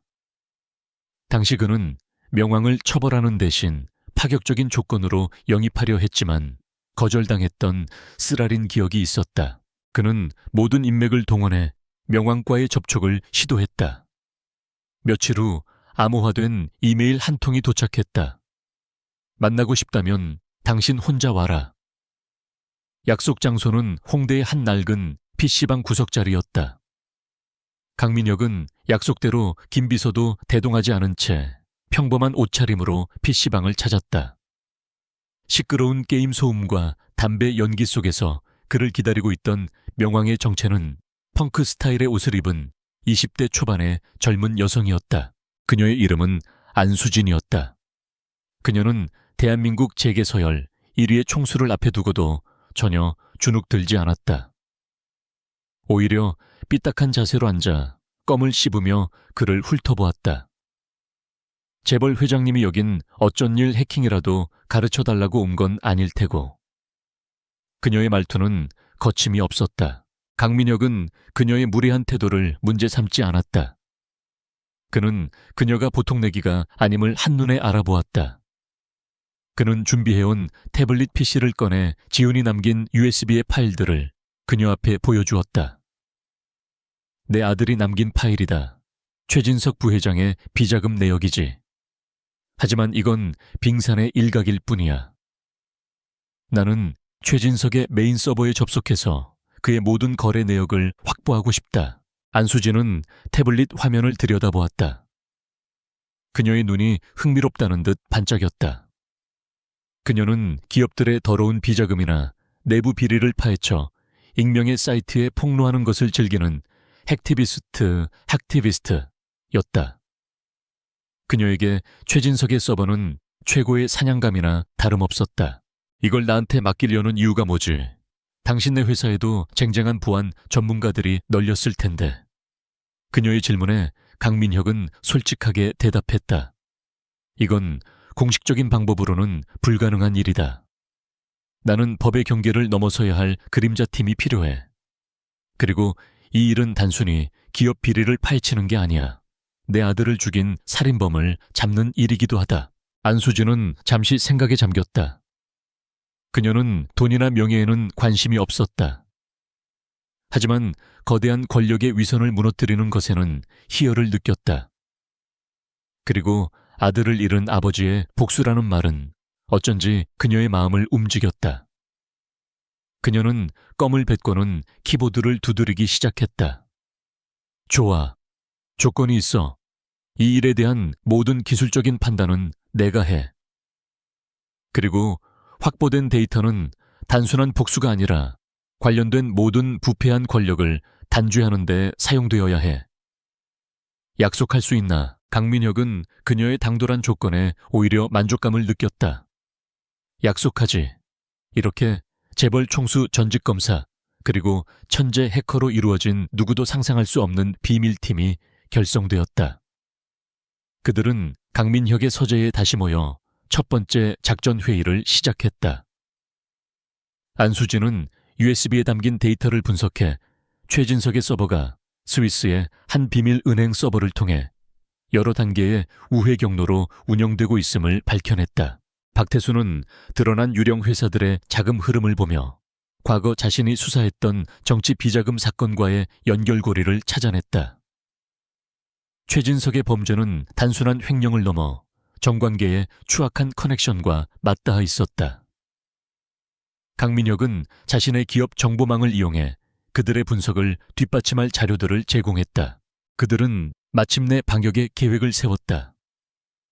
1단계는 안수진이 최진석의 메인 서버에 침투해 모든 원본 데이터를 확보하는 것이다. 2단계는 박태수가 확보된 데이터를 바탕으로 최진석과 그의 협력자들을 올가맬 법적 증거를 구성하는 것이다. 그리고 마지막 3단계는 강민혁이 회사 내부에서 최진석을 압박하며 그의 실수를 유도하고 결정적인 순간에 모든 것을 폭로하는 것이었다. 서재의 거대한 스크린에는 최진석의 범죄 네트워크가 거미줄처럼 복잡하게 펼쳐져 있었다. 세 사람은 말없이 스크린을 응시했다. 그들의 눈에는 각기 다른 이유를 가진 하지만 하나의 목표를 향한 뜨거운 투지가 불타오르고 있었다. 아들을 위한 아버지의 복수는 이제 부패한 권력을 향한 거대한 전쟁으로 번져나가고 있었다. 작전 개시일 강민혁의 개인 서재는 첨단 장비로 가득 찬 비밀 작전실 워룸으로 변모해 있었다. 사방의 벽면은 거대한 모니터들로 채워졌고 방 중앙에는 안수진이 직접 조립한 최고 사양의 컴퓨터 시스템이 괴물처럼 자리 잡고 있었다. 어둠 속에서 오직 모니터에서 뿜어져 나오는 푸른빛만이 세 사람의 비장한 얼굴을 비추고 있었다. 안수진 코드네임 명왕이 키보드 위에 손을 올렸다. 그녀의 손가락은 피아니스트처럼 섬세했지만 지금부터 그녀가 연주할 것은 파멸의 교향곡이었다. 강민혁과 박태수는 그녀의 등 뒤에서 숨을 죽인 채 스크린을 응시했다. 지금부터 그들은 호랑이굴 최진석의 디지털 제국으로 잠입을 시도할 터였다. 지금부터 시작한다. 안수진의 나지막한 목소리와 함께 작전이 시작되었다.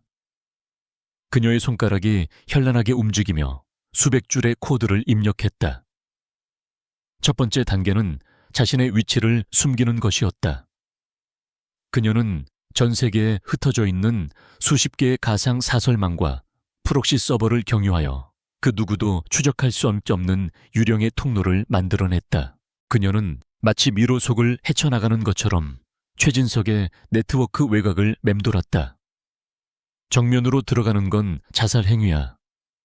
TK그룹의 메인 서버는 국정원급 방화벽으로 보호되고 있어. 하지만 어떤 성벽이든 구멍은 있기 마련이지. 그녀는 최진석이 관리하는 수많은 자회사와 페이퍼 컴퍼니들의 목록을 띄웠다.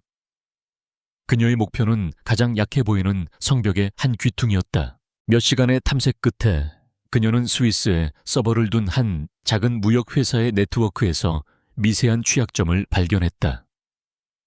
최진석이 비자금을 굴리기 위해 사용하던 유령 회사 중 하나였다. 찾았다. 이 녀석들 업데이트를 게을리했군. 그녀의 입가에 희미한 미소가 떠올랐다. 그녀는 그 작은 틈을 비집고 최진석의 네트워크 내부로 조용히 스며들었다. 하지만 그것은 시작에 불과했다. 네트워크 내부는 상상 이상으로 복잡한 함정들로 가득했다. 그녀가 한 발짝 내디딜 때마다 인공지능 기반의 침입 탐지 시스템 케르베로스가 보이지 않는 눈으로 그녀의 움직임을 감시했다.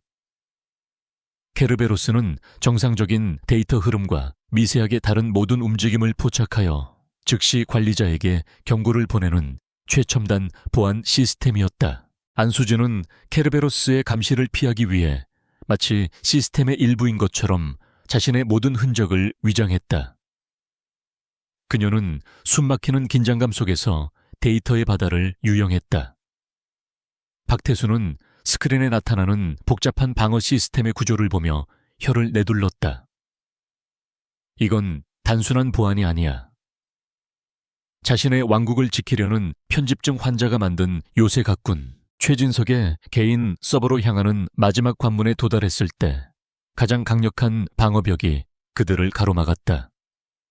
용의 비늘이라 불리는 다중 암호화 시스템이었다.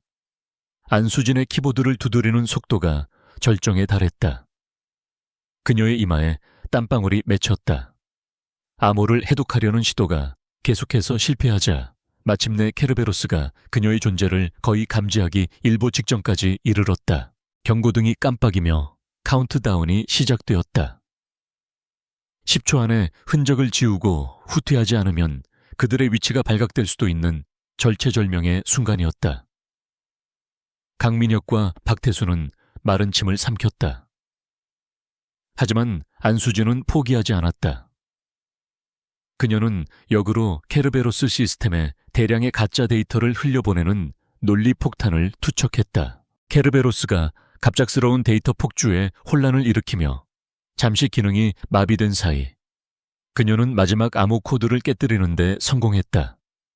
Access Granted, 접근 허용이라는 문구가 화면에 뜨자 세 사람은 동시에 안도의 한숨을 내쉬었다. 그들은 마침내 호랑이의 심장부 최진석의 비밀 금고를 여는데 성공한 것이다. 안수진은 즉시 서버에 저장된 모든 데이터를 자신의 보안 서버로 복제하기 시작했다. 다운로드가 진행되는 동안 그들은 실시간으로 전송되는 파일들을 열어보았다. 그리고 그 안에 담긴 내용들을 확인하며 경악을 금치 못했다. 그것은 한 개인의 비리 수준을 아득히 뛰어넘는 대한민국을 좀먹는 거대한 악의 실체였다. 화면에는 수백 개의 차명 계좌와 해외 조세 피난처로 흘러들어간 천문학적인 액수의 비자금 내역이 끝도 없이 펼쳐졌다. 그 돈은 단순히 최진석 개인의 부를 축적하는 데만 사용된 것이 아니었다. 별도의 장부에는 그 돈이 누구에게 언제 어떤 명목으로 전달되었는지가 샅샅이 기록되어 있었다. 박태수는 장부에 적힌 이름들을 보며 굳은 표정을 감추지 못했다. 전현직 고위 관료 검찰과 경찰의 수뇌부 언론사 사주, 그리고 유력 정치인들의 이름까지. 그들은 최진석에게서 뇌물을 받고 각종 사업 특혜를 제공하거나 그의 범죄를 눈감아주는 대가로 검은 돈을 받아 챙겼다. 이건 나라를 통째로 팔아먹은 매국노들의 명단이야. 박태수의 목소리가 분노로 떨렸다. 강민혁은 참담한 심정으로 화면을 응시했다. 자신이 평생을 바쳐 이룩한 TK그룹이 아들을 죽인 원수의 손에서 이토록 더럽게 이용당하고 있었다는 사실에 참을 수 없는 모멸감을 느꼈다.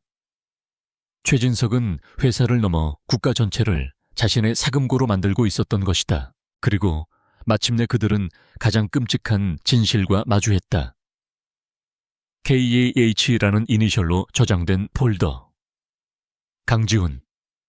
강민혁의 심장이 멎는 듯 했다. 폴더 안에는 지훈의 일거수일투족을 감시한 보고서와 도청 기록들이 들어있었다. 지훈이 이서연과 만나는 모습, 비자금의 실체를 파헤치기 위해 고군분투하는 모든 과정이 기록되어 있었다. 그리고 폴더의 가장 마지막에 있는 하나의 파일. 그것은 지훈이 사고를 당한 날 한 용역업체의 계좌로 거액의 돈이 송금된 내역이었다. 이체 메모란에는 단 한 단어만 적혀 있었다. 처리 완료. 모든 것이 명백해졌다. 이것은 최진석이 아들의 죽음을 지시한 피할 수 없는 증거였다. 강민혁은 온몸의 피가 차갑게 식는 것을 느꼈다.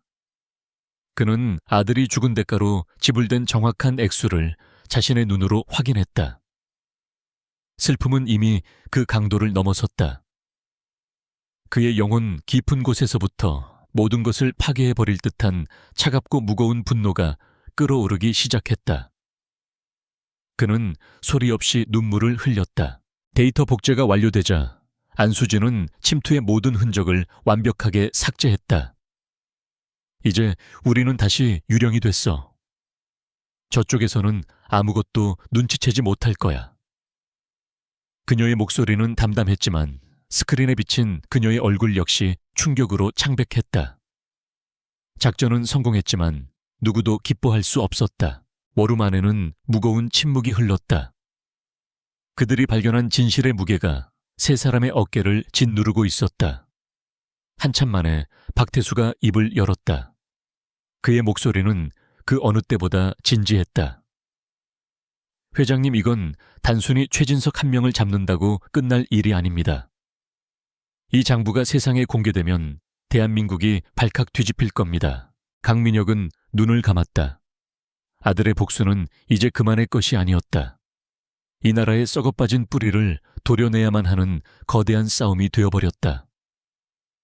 그는 눈을 뜨고 아들의 살인 지시서가 떠있는 화면을 응시했다. 그의 목소리는 강철처럼 차갑고 단단했다. 증거는 확보됐다.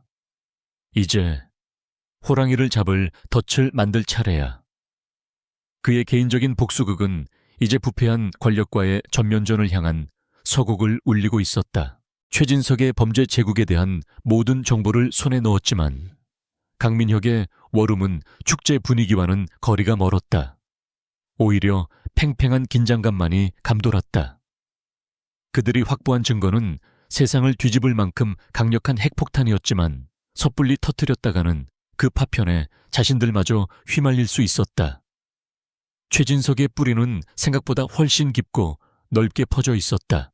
박태수가 먼저 입을 열었다. 그는 스크린에 펼쳐진 최진석의 인맥도를 가리키며 말했다. 이 명단에 있는 자들은 최진석과 한 배를 탄 공동 운명체입니다. 우리가 이 증거를 검찰에 넘기는 순간 이들은 살아남기 위해 모든 권력을 동원해 수사를 방해하고 사건을 은폐하려 들 겁니다. 최진석을 잡기 전에 그의 손발과 날개를 먼저 잘라내야 합니다. 그의 분석은 정확했다. 정면 대결은 어리석은 짓이었다. 그들은 호랑이를 잡기 위해 더 정교한 덫을 놓아야만 했다. 강민혁은 고개를 끄덕였다. 그의 눈빛은 복수심을 넘어 거대한 적을 앞둔 장수의 그것처럼 차갑게 빛나고 있었다. 호랑이를 숲속에서 잡으려 해서는 안 되지. 놈을 우리 안으로 유인해야 하네.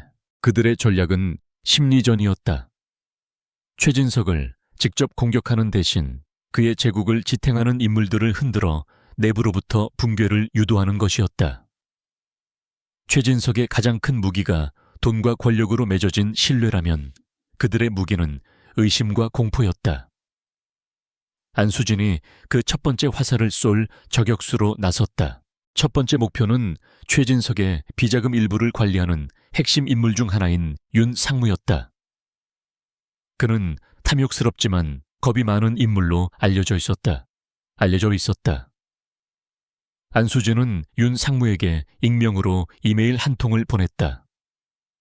메일에는 어떤 글도 적혀 있지 않았다.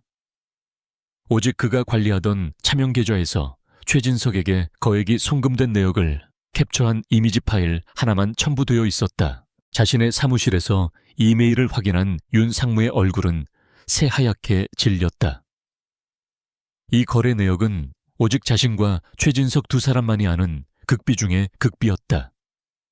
그의 머릿속이 복잡하게 얽혔다. 대체 누가 이걸 보낸 거지?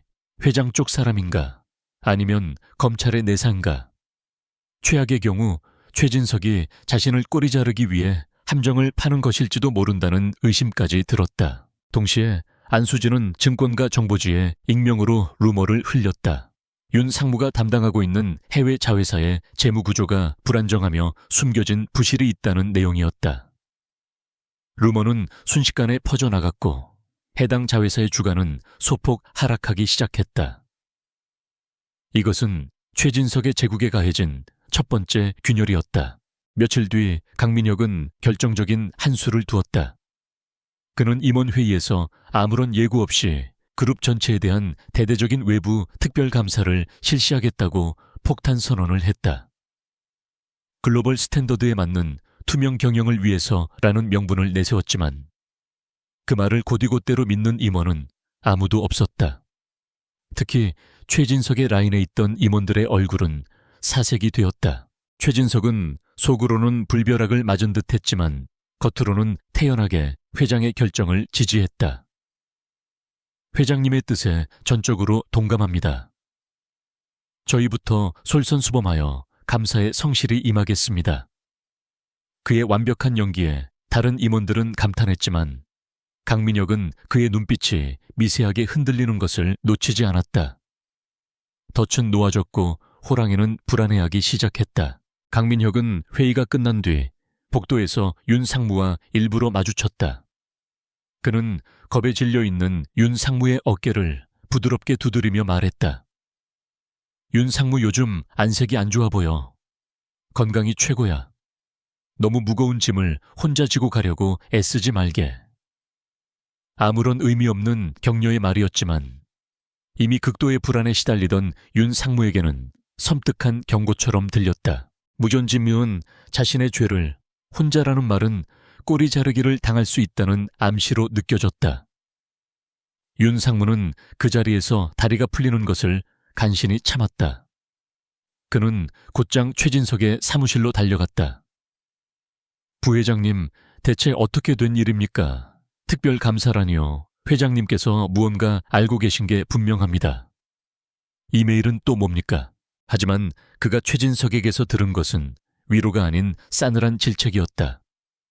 최진석 역시 극도로 예민해져 있었다. 그는 윤상무의 불안을 나약함이자 배신의 징조로 받아들였다.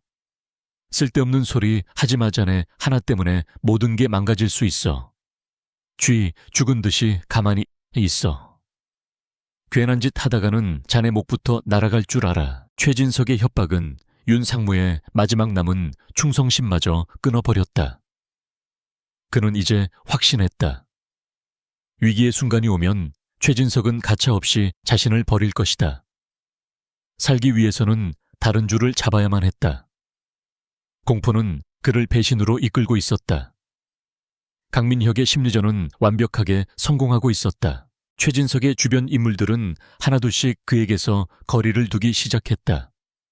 그에게 뇌물을 받아온 정관계 인사들은 그의 전화를 피하기 시작했고 충성을 맹세하던 측근들은 특별감사를 핑계로 그와의 만남을 꺼렸다.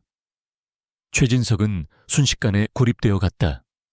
그는 보이지 않는 적이 자신의 목을 서서히 조여오고 있다는 것을 느꼈다. 그의 완벽했던 평정심이 깨지기 시작했다.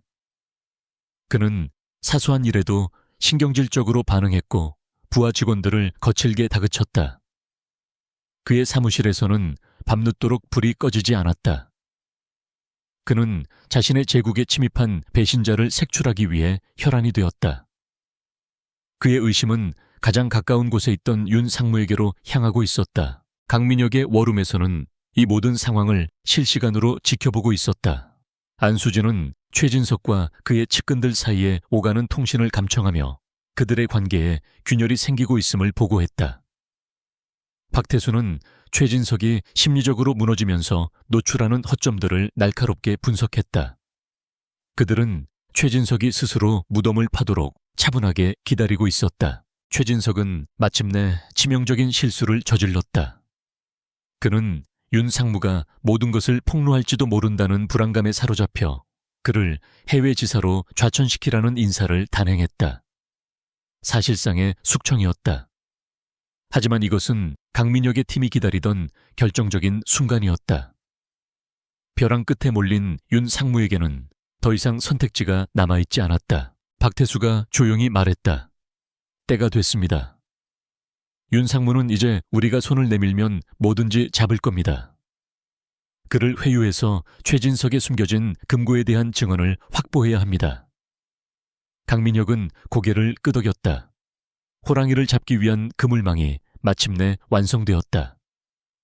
그들은 이제 최후의 일격을 가할 준비를 하고 있었다. 강민혁은 박태수에게 윤 상무와의 비밀 접촉을 지시했다.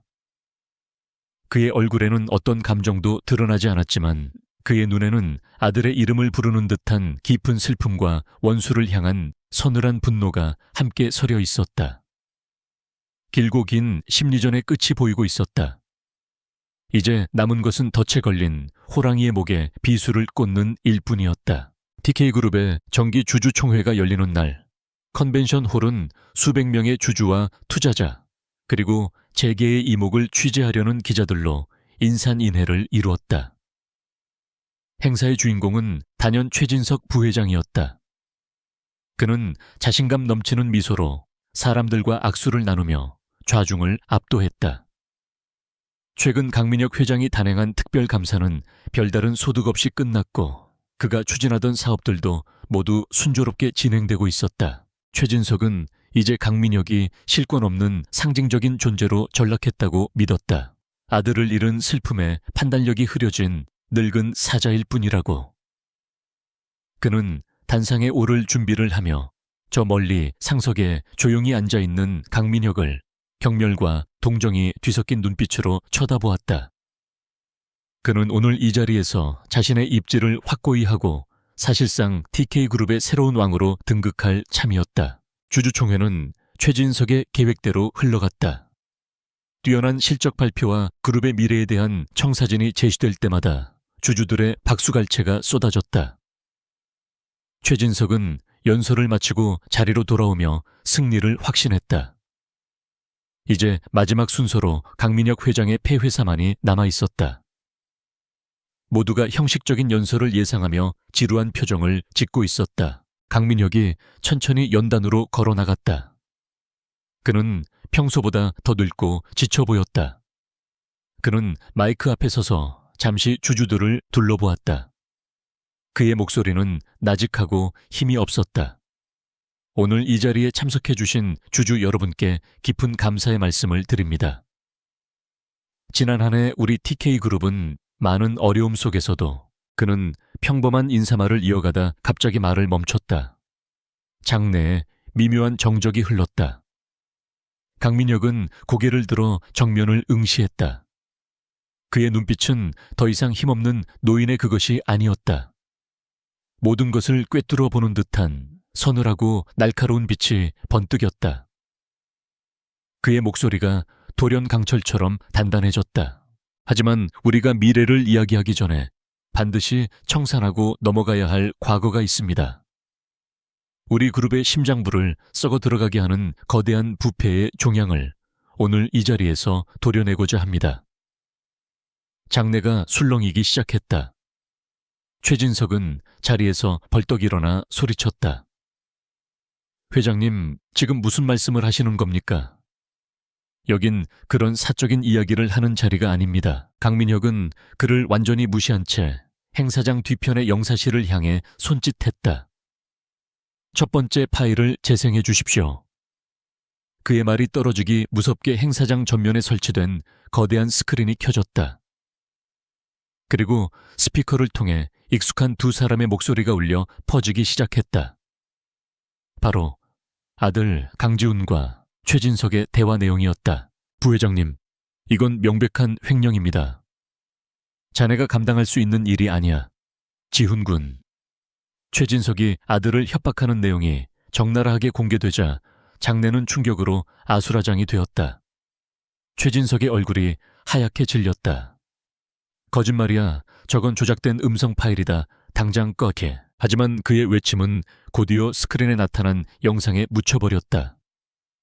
안수진이 확보한 최진석의 비밀 장부가 스크린을 가득 채웠다. 수십 개의 유령 회사 수천억 원에 달하는 비자금의 흐름, 그리고 그 돈이 흘러들어간 정관계 인사들의 실명까지. 기자들의 카메라 플래시가 쉴 새 없이 터져 나왔다. 최진석의 제국이 만천에 드러나는 순간이었다. 최진석이 미친 듯이 발악했지만 강민혁의 공격은 멈추지 않았다. 스크린이 전환되며 이번에는 초췌한 모습의 윤 상무가 나타났다.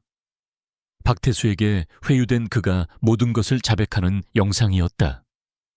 최진석 부회장님의 지시로 비자금을 관리하고 장부를 조작했습니다. 죄송합니다. 모든 것이 사실입니다. 결정타였다. 최진석의 측근이었던 인물의 증언은 모든 것을 기정사실로 만들었다. 장내에 있던 최진석 라인의 임원들은 쥐구멍에라도 숨고 싶은 심정으로 고개를 숙였다. 최진석은 이제 완전히 이성을 잃고 연단을 향해 달려들려 했다. 내 놈이 감히 나를. 바로 그 순간 강민혁의 얼음처럼 차가운 목소리가 그의 발을 묶었다. 그리고 그 부패는 살인을 낳았지. 스크린에는 마지막 증거가 떠올랐다. 강지훈이 사망한 날 정체불명의 계좌로 거액이 송금된 내역, 그리고 그 아래에 선명하게 찍힌 처리 완료라는 메모. 강민혁은 최진석을 똑바로 노려보며 모든 분노를 담아 말했다. 저것이 자네가 내 아들의 목숨값으로 지불한 돈이다. 이 살인자야. 모든 것이 끝났다. 최진석은 그 자리에 주저앉아 멍하니 스크린을 바라보았다. 그의 눈에는 더 이상 오만함도 분노도 남아있지 않았다. 오직 공허한 절망만이 가득했다. 그의 모든 것이 무너져 내렸다. 그가 평생을 바쳐 쌓아 올린 모든 것이 단 몇 분 만에 잿더미로 변해버렸다. 바로 그때였다. 주주총회장의 모든 문이 동시에 열리며 수십 명의 검찰 수사관들이 들이닥쳤다. 그들의 선두에는 박태수와 과거 함께 일했던 동료 검사가 서 있었다. 그는 냉엄한 목소리로 외쳤다. 최진석 씨, 특정경제범죄가중치어벌법상 횡령 및 배임 뇌물 공여, 주가 조작, 그리고 살인 교사 혐의로 긴급 체포합니다. 수사관들이 최진석에게 달려들어 그의 양팔을 붙잡고 수갑을 채웠다. 그는 마지막 발악처럼 소리쳤다. 이거 놔, 이건 음모야. 강민혁 내놈 짓이지. 하지만 그의 비명은 행사장의 소음에 묻혀버렸다. 그와 연루된 임원들 역시 차례대로 체포되기 시작했다. 강민혁은 연단 위에서 그 모든 광경을 묵묵히 지켜보았다. 아들의 복수는 끝났다. 법의 심판이 아니 자신의 손으로 내린 심판이 이루어졌다. 주주들과 기자들은 충격과 혼란 속에서 웅성거리고 있었다. TK그룹 역사상 최악의 스캔들이었다. 하지만 강민혁의 눈에는 어떤 승리감도 기쁨도 보이지 않았다. 오직 깊고 무거운 허무함만이 그의 전신을 감싸고 있었다. 전쟁은 끝났지만 그의 상처는 이제부터 시작이었다. 최진석이 체포된 주주총회는 TK 게이트라는 이름으로 대한민국 현대사에 기록될 거대한 스캔들의 서막을 열었다. 최진석의 비밀 장부가 검찰의 손에 넘어가자 정재계를 막론하고 거대한 후폭풍이 몰아쳤다. 수십 명의 유력 정치인과 고위 관료들이 줄줄이 소환되었고 몇몇은 스스로 목숨을 끊기도 했다. 대한민국은 부패와의 전쟁으로 들끓었다. 강민혁은 이 모든 혼란의 중심에 서 있었지만 그는 조용했다. 그는 박태수 변호사에게 모든 법적 절차를 위임하고 자신은 무너진 TK그룹을 재건하는 데에만 몰두했다. 그는 최진석이 심어놓은 부패한 임원들을 가차없이 쳐냈고 투명성을 최우선으로 하는 대대적인 조직 개편을 단행했다. 그의 결단력 있는 리더십 아래 TK그룹은 극심한 혼란 속에서도 서서히 안정을 되찾아갔다. 직원들은 강민혁이 변했다고 수군거렸다. 과거에 그는 얼음처럼 차갑고 냉철한 승부사였다. 하지만 지금의 그는 깊은 슬픔을 간직한 채 묵묵히 자신의 책임을 다하는 노장처럼 보였다. 그의 눈에서는 더 이상 야망의 불꽃이 타오르지 않았다. 대신 그 자리에는 모든 것을 초월한 듯 단 공허함과 어떤 그리움이 담겨 있었다. 몇 달 후 최진석에 대한 재판이 끝나고 그가 무기징역을 선고받던 날, 강민혁은 중대한 발표를 했다. 그는 공식 기자회견을 열어 이서연과 아이의 존재를 세상에 밝혔다. 그는 어떤 변명이나 미사여구도 없이 담담하게 모든 사실을 인정했다. 이서연이 자신의 며느리이며 아이, 민준이 아들 강지훈의 아들이자 자신의 유일한 손자라고 세상은 다시 한번 발칵 뒤집혔다. 하지만 그의 진심 어린 고백과 당당한 태도에 비난보다는 동정의 여론이 우세했다. 그는 모든 법적 절차를 거쳐 민준이를 강지훈의 아들로 입적시키고 자신의 호적에 올렸다. 가난한 미혼모였던 이서연은 하루아침에 대한민국 최고 재벌가의 며느리가 되었다. 강민혁은 이서연과 민준이를 평창동 안전가옥에서 자신의 저택으로 데려왔다. 아들을 잃은 뒤 거대한 저택은 온기라고는 찾아볼 수 없는 텅 빈 공간이었다. 하지만 작은 아이가 들어오면서 집은 마침내 가정의 모습을 되찾기 시작했다. 아이의 서툰 걸음마 소리와 까르르 웃는 웃음소리는 집안을 채우고 있던 길고 긴 침묵과 슬픔을 몰아냈다. 강민혁은 서서히 변하기 시작했다. 평생 일밖에 모르던 그는 회사의 중요한 회의를 취소하고 손자와 함께 시간을 보냈다. 처음에는 아이를 어떻게 안아야 할지, 어떻게 놀아주어야 할지도 몰라 서툴기만 했다. 하지만 그는 이서연의 모습을 보며 그리고 서재에 가득한 육아서적을 밤새 읽으며 조금씩 할아버지의 역할을 배워나갔다. 그는 민준이의 작은 손을 잡고 정원을 산책했고 아이가 온가리로 하부지라고 불렀을 때에는 난생 처음으로 뜨거운 눈물을 흘렸다. 그는 손자의 재롱 속에서 아들 지훈의 어릴 적 모습을 보았다. 그는 자신의 아들에게 얼마나 무심하고 엄격한 아버지였는지를 깨달으며 깊은 회한에 잠기기도 했다. 이제라도 그 모든 사랑을 손자에게 쏟아붓고 싶었다. 시간이 흘러 민준이가 두 번째 생일을 맞이하던 날, 강민혁은 이서연을 조용히 불렀다. 그는 그녀에게 TK그룹의 사회복지재단을 맡아달라고 부탁했다. 자네처럼 어렵고 소외된 사람들을 위해 일해줬으면 좋겠네. 지훈이도 하늘에서 분명 기뻐할 거야. 이서연은 눈물을 글썽이며 고개를 끄덕였다. 그녀는 더 이상 세상의 동정이나 보호를 받는 연약한 존재가 아니었다. 한편 그들의 조력자들도 각자의 자리로 돌아갔다. 박태수 변호사는 이 사건을 계기로 다시 한번 정의의 칼을 잡았다. 그는 TK게이트의 모든 관련자가 법의 심판을 받도록 끝까지 싸웠고 부패한 권력에 맞서는 시민단체에 존경받는 리더가 되었다. 강민혁은 그의 활동을 뒤에서 묵묵히 지원했다. 천재 해커 안수진은 강민혁이 건넨 거액의 자문료를 모두 사회에 환원하고 여전히 언더그라운드에서 활동했다. 하지만 그녀는 더 이상 혼자가 아니었다. 그녀는 강민혁의 지원 아래 뜻을 같이 하는 젊은 해커들을 모아 사이버 공간에서의 불의와 싸우는 새로운 형태의 감시자 역할을 하고 있었다. 그리고 다시 아들 지훈의 기일이 돌아왔다. 1년 전 모든 비극이 시작되었던 바로 그날. 강민혁은 다시 아들의 묘를 찾았다. 하지만 이번에는 혼자가 아니었다. 그의 한 손은 이제 제법 훌쩍 자란 민준이의 작은 손을 잡고 있었고 그의 곁에는 이서연이 조용히 서 있었다. 작년과 달리 하늘은 눈부시게 푸르고 맑았다. 강민혁은 국화꽃 한 다발을 묘비 앞에 내려놓았다. 그는 아들의 사진을 보며 나지막이 말했다. 지훈아, 아비가 너무 늦어서 미안하다. 네가 지키고 싶었던 것이 무엇이었는지 이제야 알 것 같구나. 그의 목소리는 더 이상 슬픔이나 분노에 차 있지 않았다.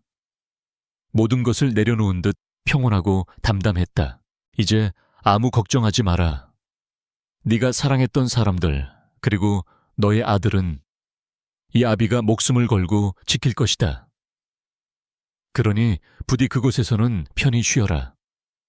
그는 묘비에 새겨진 아들의 이름을 부드럽게 쓸어보았다.